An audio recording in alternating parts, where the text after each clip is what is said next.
नमस्कार. आऊचा खाऊ या यूट्यूब चॅनलवर मी मेधा तुमच्या सगळ्यांचं मनापासून स्वागत करते. आता मुलांना सुट्ट्या लागलेल्या आहेत, त्यामुळे काहीतरी सारखं खायला हवं असतं.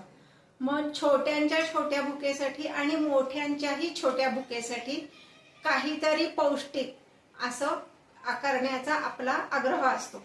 तर म्हणून मी आज तुम्हाला असाच एक पदार्थ दाखवणार आहे. तहान लाडू भूक लाडू प्रकारात फसवे डिंकाचे लाडू. चला तर मग रेसिपी बघूयात. हे लाडू तयार करण्यासाठी आपल्याला मी आता गॅसवर कढई तापत ठेवली आहे. त्यामध्ये सुरुवातीला मी हे अर्धी वाटी एवढं फुटाण्याचे डाळ घेतले. हे मी किंचित भाजून घेणार आहे, फार भाजायचं नाहीये.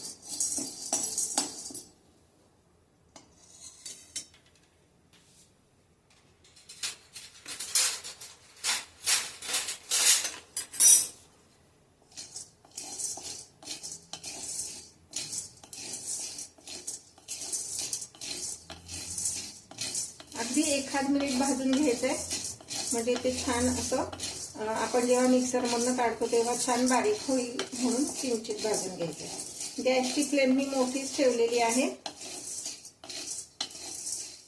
हे इतपतच भाजायचंय, फार भाजायचं नाहीये. म्हणजे किती आपण असं हातात घेऊन पाहिलं तर गरम लागलं पाहिजे हाताला, इतपतच. आता हे मी एका ताटात काढून घेते. पाव वाटी एवढे बदाम भाजून घेणार आहे.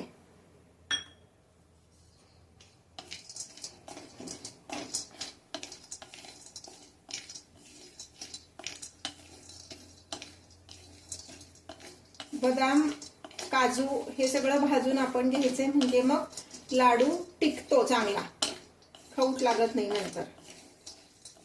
हे भाजून झालंय. हे आता मी एका ताटात काढते.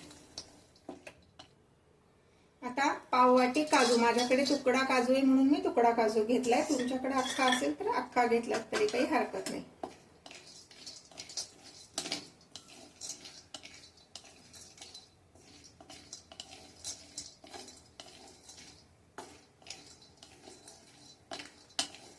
काजू पण पटकन भाजला जातो.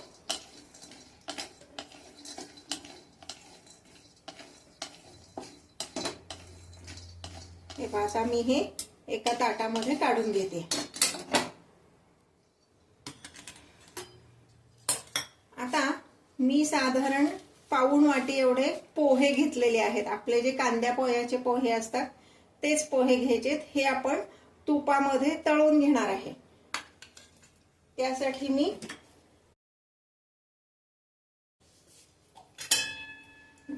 मी 2 ते 3 चमचे तूप ह्या कढईत घालून घेते.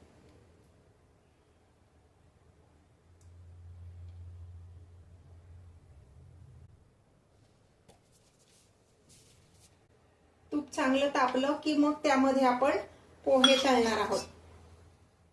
एखाद दुसरा पोह्याचा दाणा त्यात टाकून बघायचा. तो जर लगेच फुलला तर तेल तापलंय असं समजायचं. तेल छान तापलेलं आहे.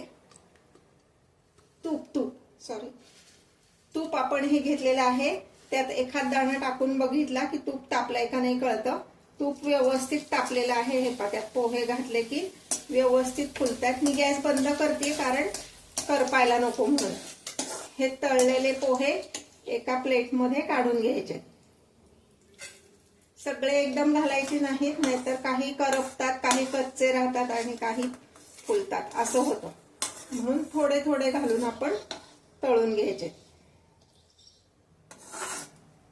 आम्ही याला फसवे डिंकाचे लाडू असं म्हणतो. हे जे पोहे आपण तळून घालतो ना, हेच छान असा क्रंचीनेस लाडू मध्ये येतो.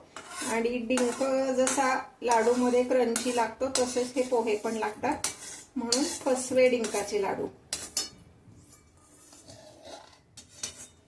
हे पाहता, हे जे तूप शिल्लक आहे यातच मी 1 वाटी एवढी कणिक घालते. अजून लागलं तर आपण त्यात तूप घालणार आहोत, पण आत्ता तरी एवढं पुरेल. कणिक भाजायला सुद्धा तूप भरपूर लागतं. जसं बेसनाच्या लाडूला भरपूर लागतं तसंच ह्या लाडूला सुद्धा तूप भरपूर लागतं. मी ज्या रेसिपीज तुम्हाला दाखवते त्या तुम्हाला आवडत असतील तर लाईक आणि कमेंट करायला विसरू नका. मीडियम फ्लेमवर सतत हलवत आपण ही कणिक भाजून घेणार आहोत, म्हणजे ती सगळीकडे सारखी भाजली जाते.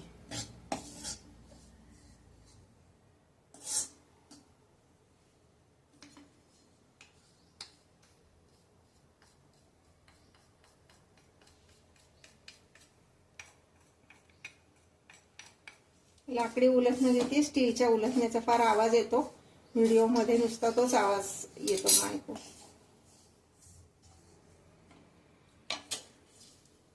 अजून मी 2-3 चमचे तूप ह्यात घालणार आहे. सगळ्यात शेवटी मी तुम्हाला सांगेन टोटल किती तूप लागलं ते, पण साधारणपणे अर्धा ते पाऊण वाटी तूप आपल्याला ह्या लाडूसाठी लागतं. कणकेचा छान रंग बदलेपर्यंत, म्हणजे कमीत कमी 5 मिनिट तरी हे आपण असं सतत हलवत हे कणिक आपण भाजून घेणार आहे. ही कणिक छान अशी रंग बदलेपर्यंत आता भाजून झालेली आहे. एकूण 6 मिनिट मला हे कणिक भाजण्यासाठी लागले.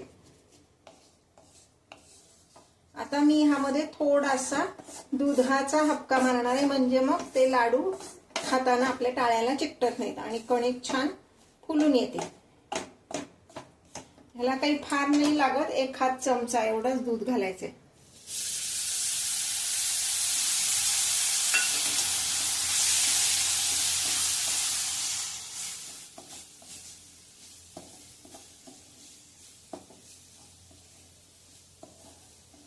हे पहा, घातलेलं दूध पूर्ण सगळं, म्हणजे दूध घातल्यानंतर आता हे पूर्ण वाळलंय, म्हणजे ही कणिक आता कोरडी झालीये पूर्ण. आता मी गॅस बंद करणार आहे. हे पहा, हे जे आपण भाजून घेतलेले काजू बदाम आहेत ते आपण आता एका मिक्सरच्या भांड्यात घेणार आहे आणि मिक्सरमधनं ते बारीक करून घेणार आहे. फार एकदम बारीक नाही करायची, जरा भरडच करायची आहे. आता हे आपण प्लस मोडवर करणार आहे, म्हणजे जस्ट ऑन ऑफ करायचंय आणि त्याची भरड होती, एकदम बारीक पावडर होती. हे पाहता, हे जे भाजून घेतलेलं डाळ आहे हे पण मी थोडंसं भरड काढून घेणार आहे. मग अशी जसं मी काजू बदामचं सांगितलं तसंच ऑन ऑफ करत 2-3 वेळा मिक्सर फिरवायचा, म्हणजे मग ह्याची भरड होती. हे आता हे जे तळून घेतलेले पोहे आहेत ते पण आपण जरा मिक्सरमध्ये बारीक करणार आहे. एकदाच ऑन ऑफ करायचा आहे मिक्सर. मी आता एकदाच फक्त मिक्सरचं बटन ऑन ऑफ करणार आहे, म्हणजे पोह्यांचे पण अशी भरड राहील. आपल्याला एकदम बारीक नकोय, त्याचा क्रंचीनेस तसाच राहिला पाहिजे.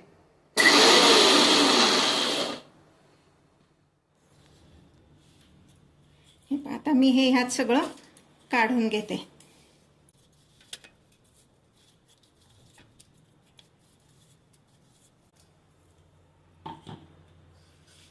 हे सगळं आधी आपण व्यवस्थित मिक्स करून घेणार आहे.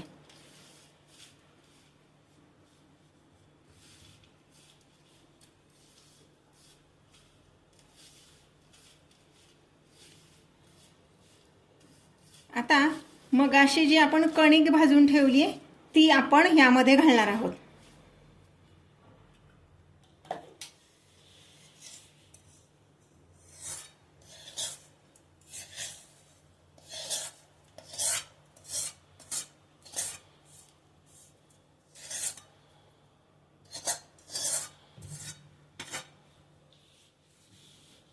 आणि नैवेद्याची वाटीभर एवढी ही खारीक पूड ह्यात घालणार आहोत.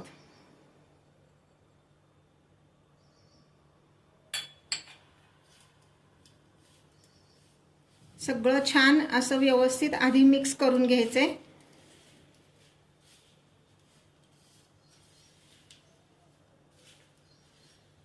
अजून हे खूप गरम आहे.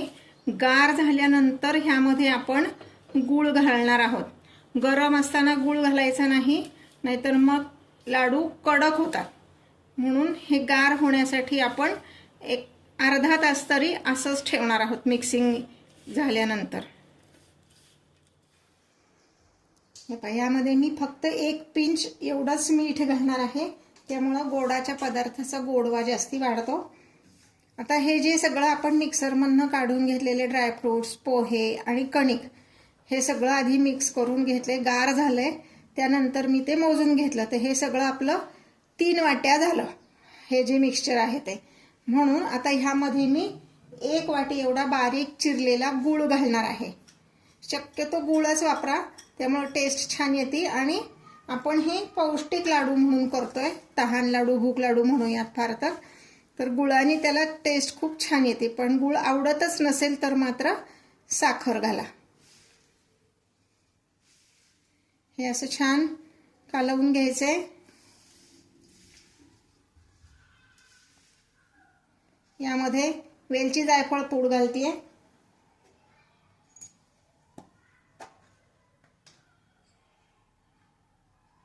साधारण 1 चमचा.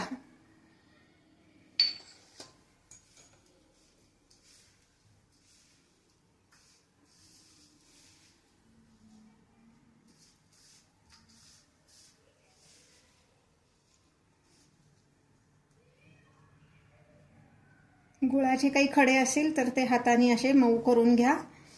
आणि आता तसं म्हणायला गेलं तर हे लाडू वळण्यासाठी खूप कोरडं आहे. ह्यात अजून आपल्याला थोडंसं तूप लागणार आहे. आत्तापर्यंत आपण अर्धी वाटी एवढं तूप वापरलंय. आता अजून मी ह्यात फक्त 2 चमचे एवढं तूप घालणार आहे. म्हणजे लाडू वळायचे असतील तर तूप हवंय. आमच्याकडे असं सुद्धा हे वाटीत घेऊन खायला आवडतं, पण आता तुम्हाला लाडू वळून दाखवायचे आहेत म्हणून मी ह्यात थोडंसं तूप घालणार आहे.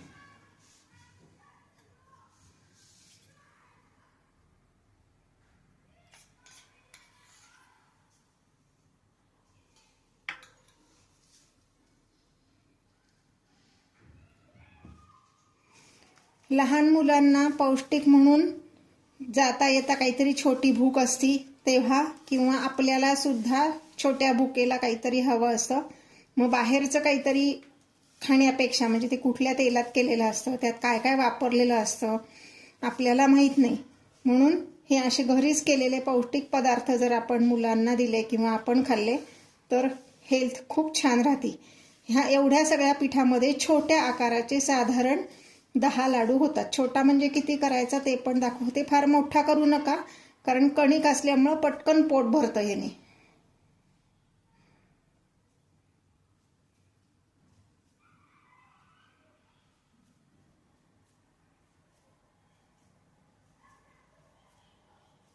एवढ्याच छोट्या आकाराचे लाडू आपण हे करून घेणार आहोत. आता मी हे सगळे लाडू वळून घेते. हे पहा, तेवढ्या जे काय आपण 1 वाटी कणिक आणि त्यानुसार बाकीचं सगळं मटेरियल घेतलं, त्यात आपले 15 लाडू झालेले आहेत. करून बघा आणि कमेंट करा, नक्की आवडतील. अजूनपर्यंत जर चॅनलला सबस्क्राईब केलं नसेल तर सबस्क्राईब करा आणि बेल आयकॉन दाबा, म्हणजे माझे नवीन नवीन रेसिपीज तुमच्यापर्यंत येतील.